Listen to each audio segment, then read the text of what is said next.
Hi friends, నేనైతే టమాటా పచ్చడి పెట్టిన,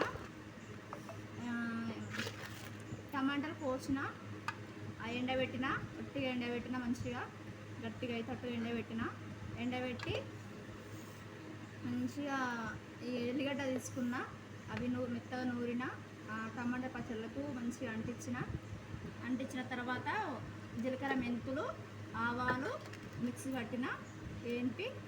పట్టిన తర్వాత మళ్ళా దీనికి అల్లం వెల్లిపాయ, జీలకర్ర మెంతుల పొడి మొత్తం మిక్స్ చేసి మొత్తం దీనికి అంటించిన. ఒక 10 నిమిషాల తర్వాత మంచిగా వీటికి అంటించినాక ఈ మంచిగా ఇంకుతుంది. అది ఇంకినాక తర్వాత 10 నిమిషాలు కాగానే నూనె వేడి చేసి ఇక మనం పోపు గింజలు వేసుకోవాలనుకుంటే ఆవాలు వేసుకోవచ్చు. తర్వాత మంచిగా మిక్సీ పట్టుకోవాలి, మంచిగా కలపాలి, బాగుంటుంది. టేస్ట్ సూపర్ ఉంది. బాయ్ ఫ్రెండ్స్, చూడండి, లైక్ చేయండి, కామెంట్ చేయండి, సబ్స్క్రైబ్ చేయండి.